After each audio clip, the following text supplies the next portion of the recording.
Sama-sama pagi hari ini kita akan masih buka di dalam Injil Yohanes 1 ayat yang ke-14. Dipersilakan Ibu Nani.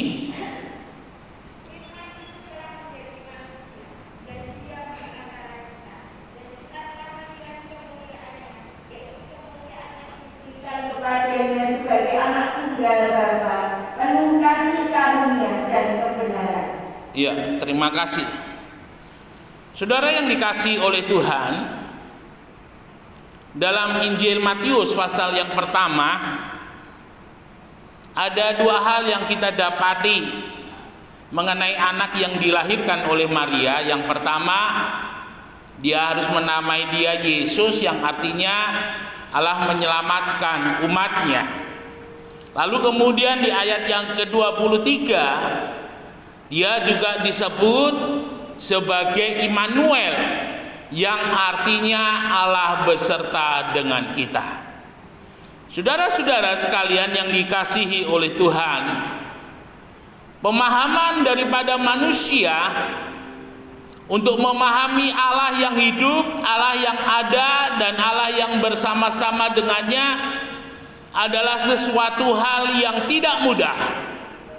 Seperti halnya yang disampaikan oleh Rasul Paulus ketika berada di Yunani. Rasul Paulus mengutip satu pernyataan yang ada di dalam pemikiran orang Yunani, bahwa dalam Dia kita ada, kita hidup, dan kita bergerak. Di mana sebenarnya Rasul Paulus ingin menunjukkan keberadaan Allah di dalam nama Tuhan Yesus Kristus itu ketika ada di dalam kehidupan seseorang. Ya. Jadi artinya ketika diawali dengan Tuhan, dijalani bersama-sama dengan Tuhan, maka keberhasilan itu juga adalah merupakan berkat dari Tuhan.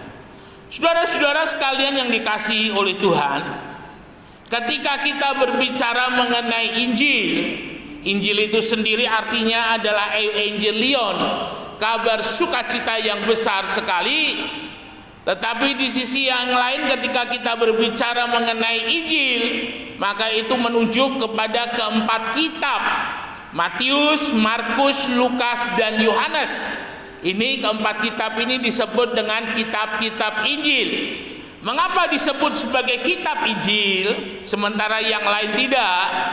Karena keempat kitab ini yang secara khusus menuliskan tentang segala sesuatu yang dilakukan oleh Yesus selama 3,5 tahun di dunia, dengan sisi pandang Matius, dengan sisi pandang Markus, dengan sisi pandang Lukas, dengan sisi pandang Yohanes, yang masing-masing menitik beratkan pandangan yang berbeda-beda sesuai dengan bagaimana mereka melihat peristiwa itu terjadi.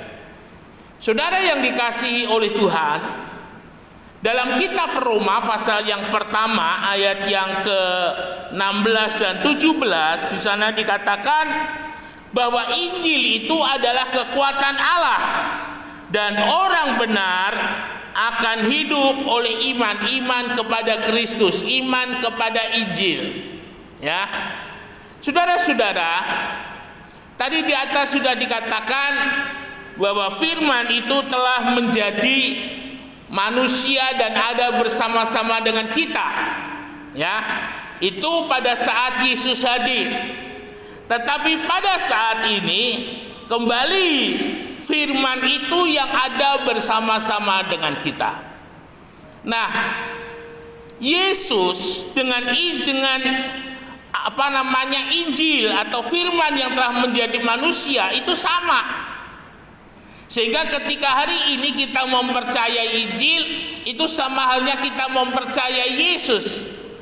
Dan kita mempercayai juga apa yang dilakukan oleh Yesus 2000 tahun yang lalu adalah hal yang sama yang Yesus juga akan lakukan di dalam hidup kita. Tema yang saya sampaikan pagi hari ini adalah bagaimana firman menjadi manusia di dalam kehidupan berbisnis. Saudara-saudara, Yesus ketika menjumpai di dalam kehidupan murid-muridnya, Maka kita melihat di awal-awal dari beberapa kitab, ya, dari kitab Injil Lukas salah satunya, bagaimana ketika suatu hari Yesus pergi ke Danau Galilea. Kalau menurut arkeolog, Danau Galilea yang biasa kalau kita ke Israel ke sana, ya, itu sebenarnya bukan tempat yang asli di mana Yesus bertemu dengan Petrus. Itu tempatnya ternyata masih agak jauh, ya. Tempat yang diyakini bahwa tempat di mana Yesus bertemu dengan Petrus. Kita tidak sempat turun ke sana karena masih ada banyak tempat yang dikunjungi pada waktu itu. Nah, ketika Yesus sedang berjalan di tepi Danau Galilea, maka di sana Yesus mendapati 2 perahu, ya, dan Yesus tahu betul perahu itu milik siapa, ya, dan ada apa dengan orang itu.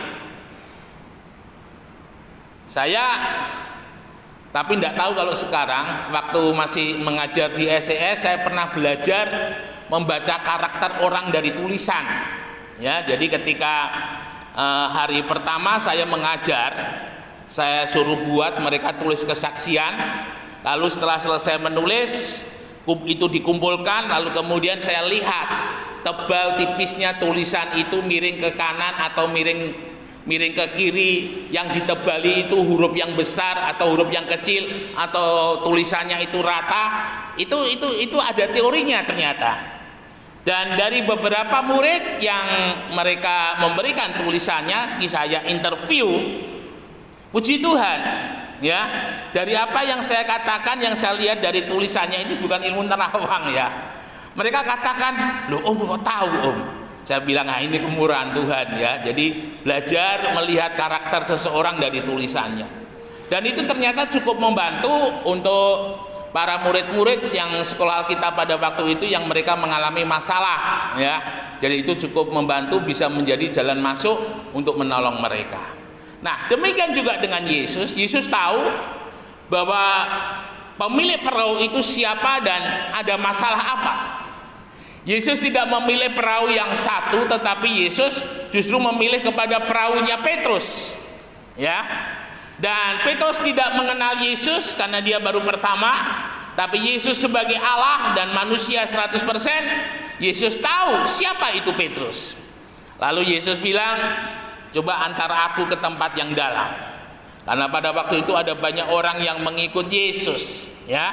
Dan dari atas perahu itu Yesus mulai berbicara kepada orang-orang yang ada di sana. Jadi Danau Galilea di Tiberias itu, pinggir daripada danau itu bukit-bukit, saudara. Jadi kecenderungan ketika kita berbicara itu suaranya menggema. Dan selesai Yesus berbicara, lalu kemudian Yesus memerintahkan kepada Petrus, bawa perahumu bertolak ke tempat yang lebih dalam. Saudara, Petrus spontan langsung bilang dengan Tuhan, Tuhan, semalam-malaman aku bawa perahu yang sama, aku pergi ke tempat yang sama, tapi aku sama sekali tidak mendapati satu ekor ikan pun. Ya, Bapak Ibu yang dikasihi oleh Tuhan, yang pertama yang kita lihat di sini adalah perahu Petrus yang kosong, perahu Petrus yang dibawa oleh Petrus, perahu Petrus yang dikelola oleh Petrus. Dan Petrus itu kalau soal mencari ikan, dia sudah pakar. Ya, mungkin kalau tidak salah di Danau Galilea itu kurang lebih ada sekitar 50 sampai 75 spesies jenis ikan. Dan malam itu Petrus tidak mendapati satu ikan. Padahal dia adalah seorang pakar yang tidak pernah gagal. Ya, dia seorang ahli mencari ikan yang tidak pernah gagal. Dia tahu kalau di tempat ini tidak ada, maka di tempat yang sebelah yang lain itu pasti ada. Itu Petrus. Saudara yang dikasihi oleh Tuhan, di dalam mengelola perekonomian, apalagi dengan situasi yang sekarang, itu bukanlah hal yang mudah. Ya, itu bukanlah hal yang mudah. Bagaimana kita bisa tetap eksis, tidak hanya bertahan, tetapi tetap bisa bertambah. Ini kerinduan kita. Ya. Dan Petrus pun juga demikian. Maka semalam-malaman dia berusaha dengan bersusah payah begitu luar biasa, tetapi dia tidak dapat ikan. Tetapi ketika Tuhan berkata, tetapi ketika firman itu yang berkata, ketika firman itu yang disampaikan, Petrus pergilah, bertolaklah ke tempat yang lebih dalam. Saudara yang dikasihi oleh Tuhan, ketika bertolak di tempat yang dalam sekitar jam 9, jam 10 di Danau Galilea, itu melawan arus angin. Ya. Jadi itu bukan pekerjaan yang mudah. Dalam setiap usaha yang kita lakukan, kita harus dituntut dengan satu tekad, dengan satu ketekunan, dengan satu kerja keras. Ya. Dalam hidup ini kalau yang mau mendapatkan hasil yang banyak, maka dia harus kerja keras. Kalau saya sebagai seorang hamba Tuhan, saya tidak cukup hanya berdoa ketika saya mau berkhotbah, tetapi saya harus mendisiplin diri. Setiap hari ada waktu-waktu di mana saya bertemu dengan Tuhan. Untuk apa? Untuk mempertajam khotbah yang saya sampaikan, untuk boleh semakin dalam mengerti maksud dan rencana kehendak Allah untuk saya sampaikan. Ya, sehingga sebagai seorang hamba Tuhan,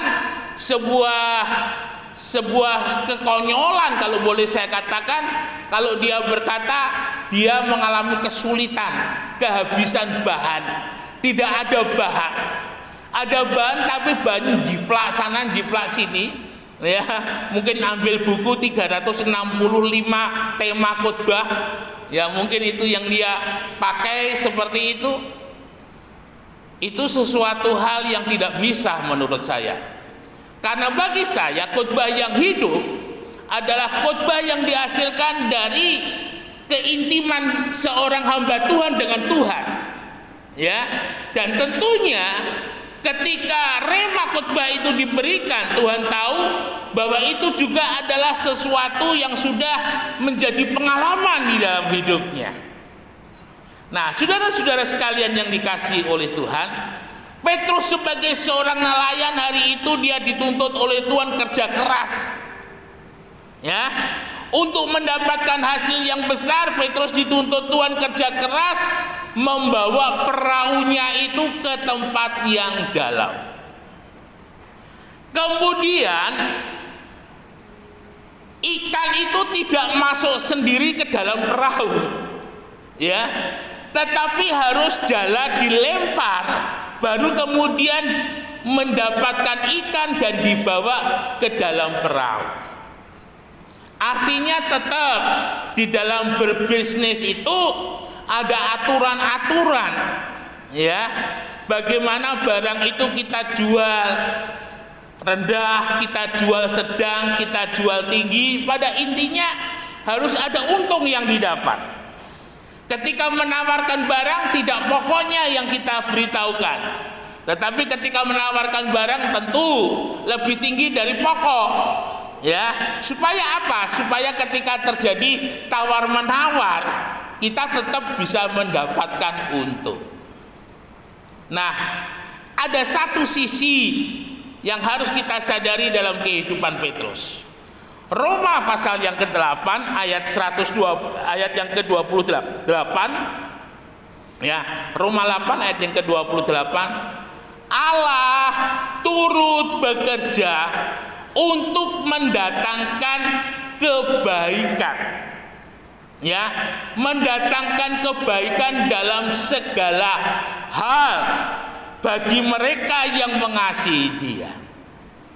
Jadi artinya Petrus tidak cukup dengan pengetahuan di dalam mengembangkan bisnisnya dengan pengetahuan manusiawinya, tetapi Petrus butuh keajaiban, campur tangan Tuhan, ya, yang membuat yang dikerjakan oleh Petrus itu menjadi berhasil.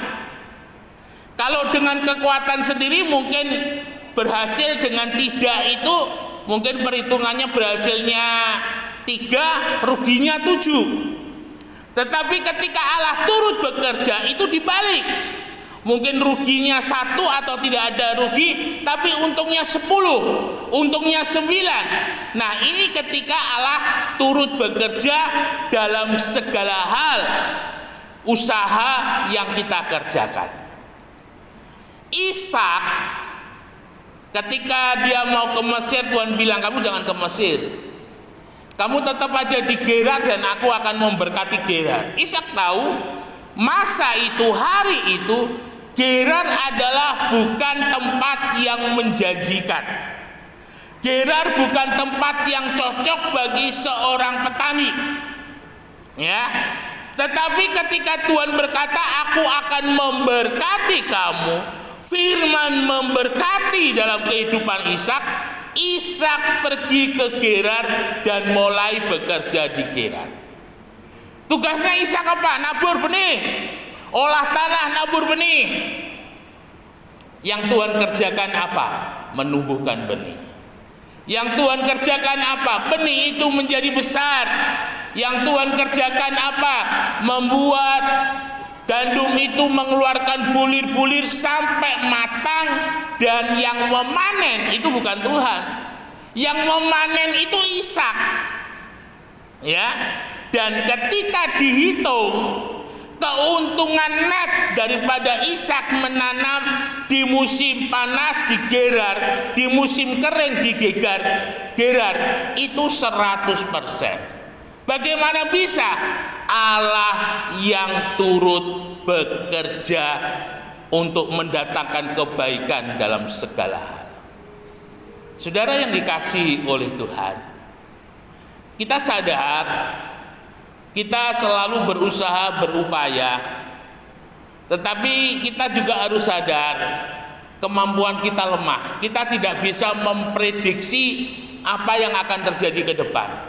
Kita tidak bisa memprediksi situasi dan kondisi apa yang akan terjadi. Tapi sadarlah, hikmat Tuhan itu mengalahkan segala-galanya.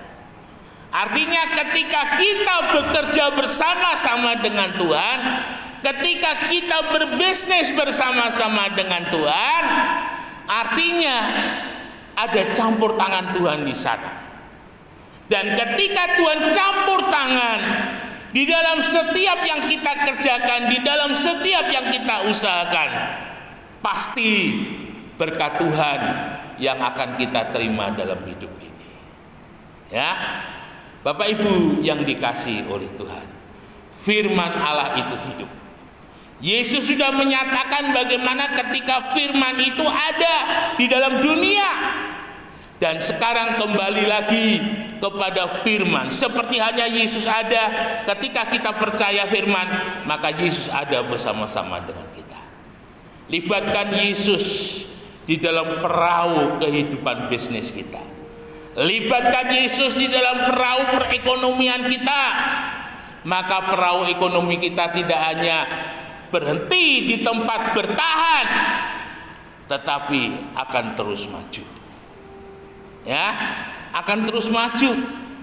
Karena ingat, nasibnya orang percaya, ulang kali saya katakan, nasibnya orang percaya atau rancangannya Tuhan untuk orang percaya itu bukan rancangan kecelakaan, tetapi rancangan damai sejahtera yang membawa kepada masa depan yang penuh dengan pengharapan.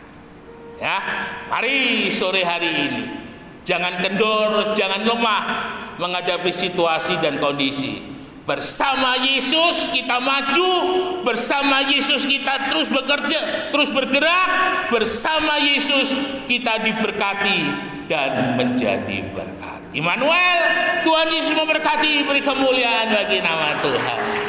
Mari kita sama-sama